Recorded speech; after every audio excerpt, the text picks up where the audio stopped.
High, আমি Shreyasi Saha from Zakir Hossain medical college. তো last ভিডিওতে দেওয়ার পরে তোরা আমাকে অনেকেই ইনবক্সে টেলিগ্রামে মেসেজ করেছিলি যে দিদি আমার ব্যাকলগ হয়ে রয়েছে। তারপরে তোদের অনেকেরই ব্যাপার ছিল যে নতুন যেই ব্যাচটা লঞ্চ করছে পিডব্লিউ থেকে, তো সেই ব্যাচটাকে নিয়ে নেওয়া উচিত, কারণ 2.0টা লঞ্চ করে গেছে, তো তাতে অনেক ব্যাকলগ জমে গেছে। তো 6.0টা তো এখন শুরু হচ্ছে, তো ওটাতে প্রথম থেকে প্র্যাকটিস করলে কি হবে। দেখ, বেসিক্যালি এই ব্যাচটা কোন টাইমে লঞ্চ করছে, দেখ এই ব্যাচটা হচ্ছে এই স্ট্রে ভ্যাকেন্সি রাউন্ডটা শেষ হচ্ছে তারপরে, মানে এই ব্যাচটা তাদের জন্য যারা লাস্ট রাউন্ড অবধি ওয়েট করলো এবং কোনো কারণে তাদের সিলেকশন হলো না, তারা যদি চেষ্টা করে যে আরেক বছর নিট দেবে, তো সেইখানে ওদের এটার প্রচুর সুবিধা হবে।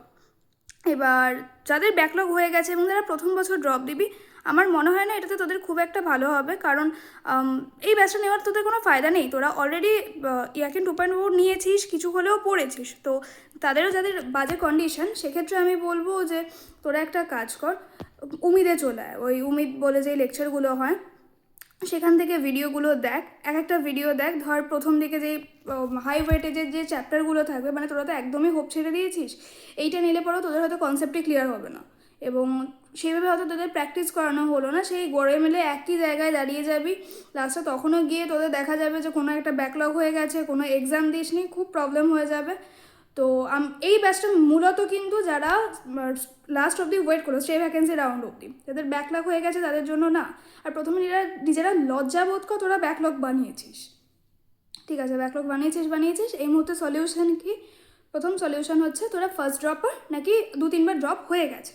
যদি 2-3বার ড্রপ হয়ে গেছে, তোদের অলমোস্ট কনসেপ্ট ক্লিয়ার। প্রথমে নিজেকে শান্ত কর, দেখ তোর কোন কোন চ্যাপ্টার তৈরি নয়, তুই সেই চ্যাপ্টারগুলো তৈরি কর আর এক্সাম দিতে গেলে পরে কী বুঝবি, কোনো জায়গায় টপিকটা তোর ভুল হচ্ছে, সেই টপিকটাকে ভালোভাবে অ্যানালাইসিস কর, ওই টপিকটা ওরিয়েন্টেড কোয়েশ্চেন কর।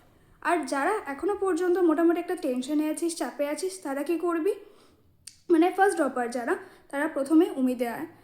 দেখ তোদের বায়োলজিটা তৈরি কিনা, প্রথম দিকে কী কর, নিজে আগে কিছু মার্কস পাবি এরকম তো নিজেকে দেখা আগে। তো তার জন্য কী কর, অ্যানাটমির বায়োলজির, জুওলজির কিছু কিছু টপিক বা বোটানির কিছু কিছু টপিক করতে থাক।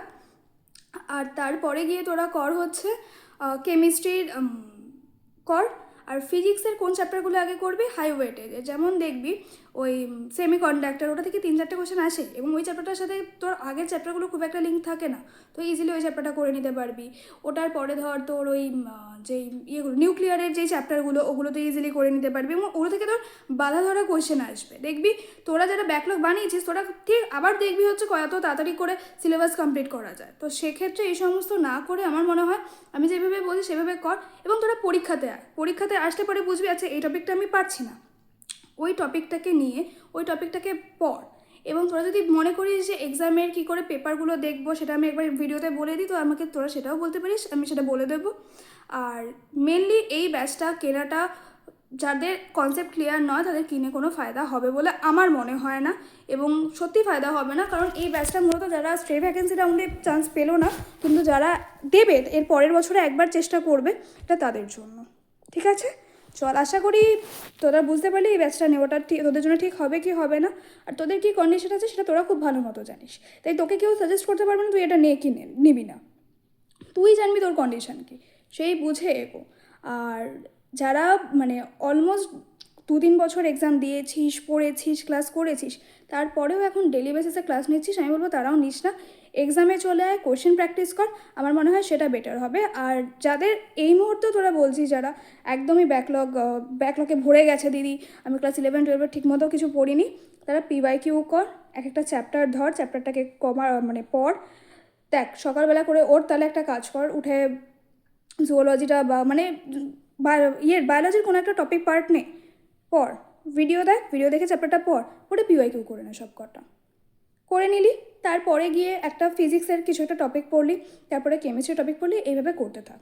আর যদি মনে হয় যে এই ভিডিওটা তোদের উপকারে এলো, নিজেরা বুঝতে পারলি, তাহলে বলিস আমাকে। আর যদি কারোর কোনো প্রবলেম হয় আমাকে ইনবক্সে মেসেজ করতে পারিস। টাটা।